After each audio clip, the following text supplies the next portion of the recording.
Basi pusha every day. Pusha every day. Pusha every day. Good day, everyone. Welcome once again to my channel. Those that have just subscribed, welcome. Those that are watching for the first time, welcome. Those that are watching again, thank you for continuing to watch. As I explained, the purpose of this channel is to share, man. You know, it's to share thoughts, is to share my experiences, is to share why I did what I did, how I did it, with the hope that it will enlighten someone somewhere. What I want to discuss today is saving. You know, a lot of people don't know how to save. I'm not saying I do, but I'm going to talk about how I've been doing it, maybe in different parts. And I'm talking about saving money. Every time everybody speaks about saving money, it becomes a different topic altogether, you know. First thing they think about is, where do I keep it? Do I save it in a bank? Do I have a different card? Do I save it under the bed, or do I buy a safe? I don't own a safe, so that's not the kind of saving I'm talking about. But I think more of a habit is what I want to share today, you know, in terms of what saving habits and where do they come from as far as I am concerned, you know. I'm very good at saving. I've managed to save a lot of money in my lifetime. I've managed to save a lot of times in my lifetime. And the main thing is, I wasn't saving for anything. I wasn't saving for a rainy day. I wasn't saving to buy a specific thing. There was just no purpose to it. It's just a way of life, and knowing that saving is important, it became second nature to me. And I wasn't born that way. But you see, the problem that we have as human beings, we think spending every day. We think spending. If you won R1 million today at the lottery, the first thing in your mind is what I'm going to buy. You know, so we always think spending. We're not thinking, how do I save it? Or we don't forget about it. And I'm honestly lucky to have gotten myself used to a point where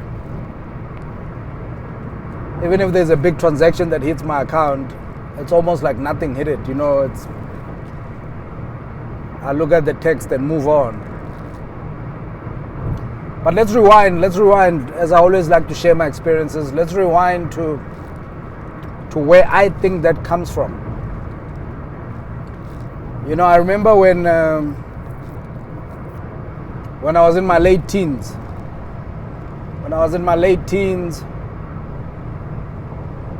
I used to get into a lot of mischief.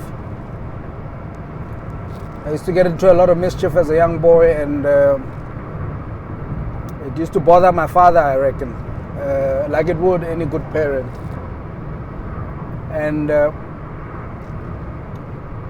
he decided to speak to his uncle, my grandfather, who owned a liquor distribution warehouse,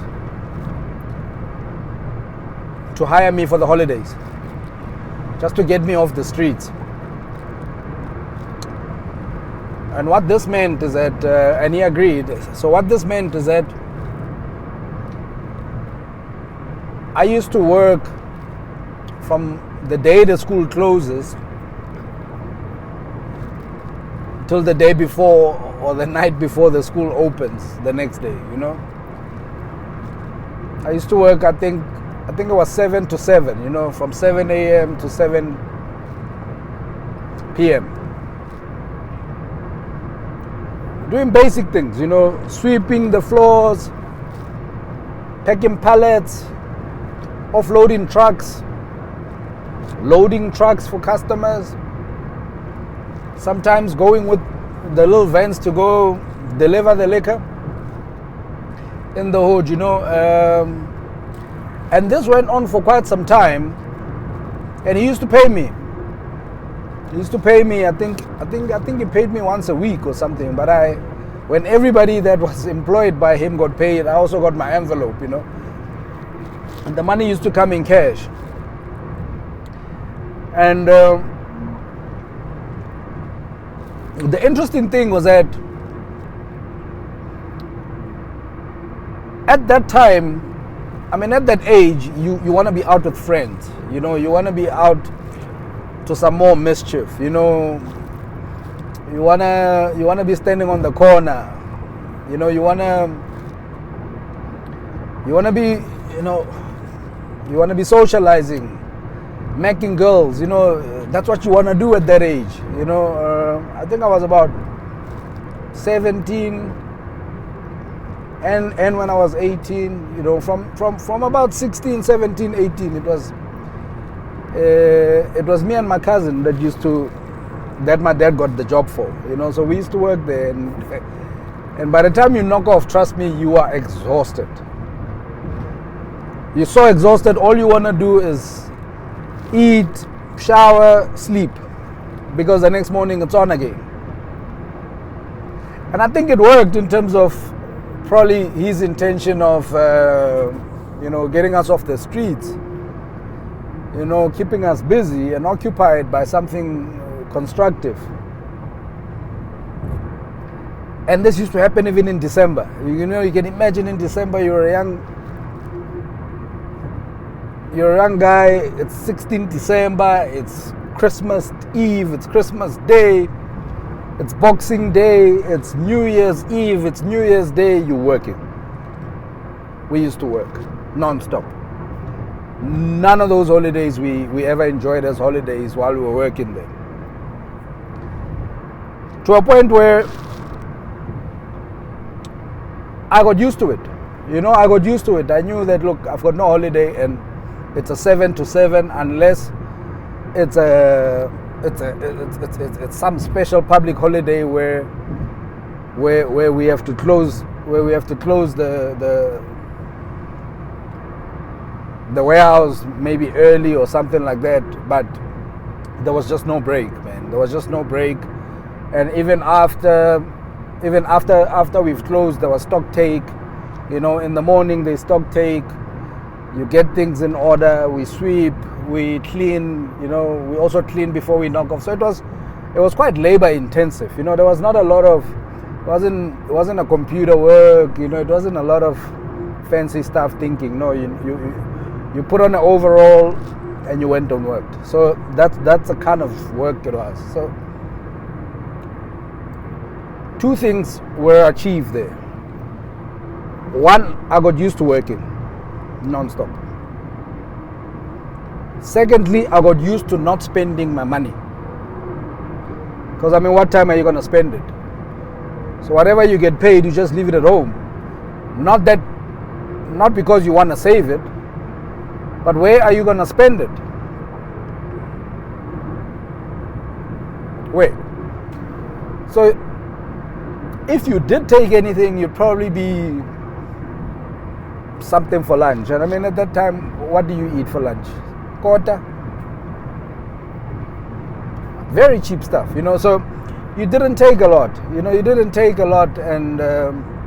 And even there'd be cool drink here and there. There'll be this and that here and there. So you never really needed your cash. You know, you never really needed your cash. You could even come with food from home. which we did a lot of the times, where last night's food is your lunch the next day. So you get used to not spending your money, big thing, and you get used to working non-stop. Come January, come the time when I have to go back to school, is then you discover how much money you have. It's then you're like, oh, shit, I got $1,000, I got however much, and which was a lot at the time, depending on whatever it is. I mean, you're a child, you live with your parents, you don't have any responsibilities. But what it taught me was that for as long as you are busy, you don't have the time to spend your money. And it was a decision I made at the time that I think this is something I want to continue for the rest of my life, where I want to be so busy that I'm too busy to go spending my money.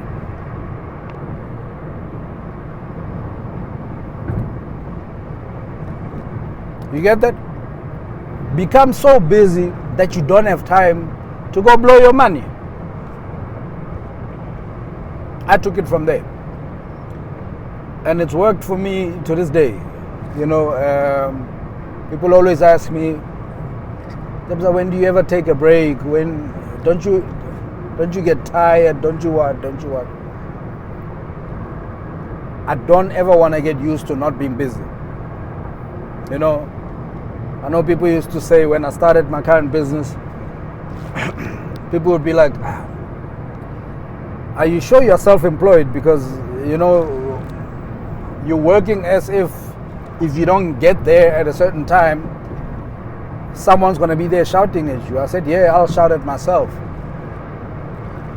Because I don't ever want to get used to not working. I don't want to get into the habit of not being busy, or my time not being occupied by something constructive. Because if nothing constructive occupies my time, everything else will occupy my time. And if I've got money, spending that money will be what's occupying my time. And if nothing is planned for, I'll be spending that money on useless stuff.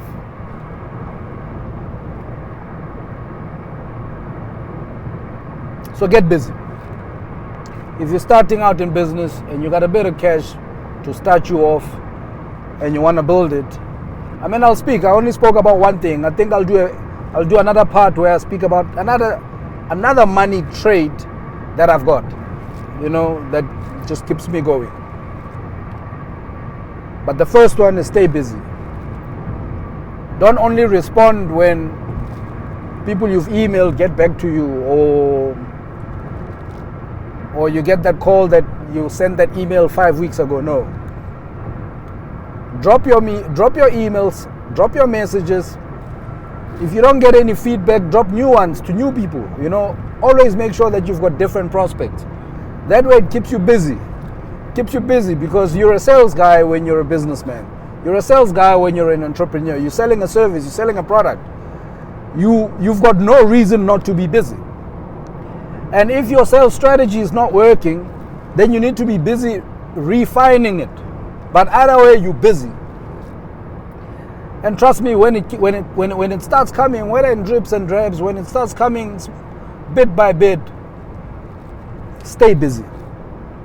Don't focus on, it came through, that text came through, let's go now. Let me reward myself. That's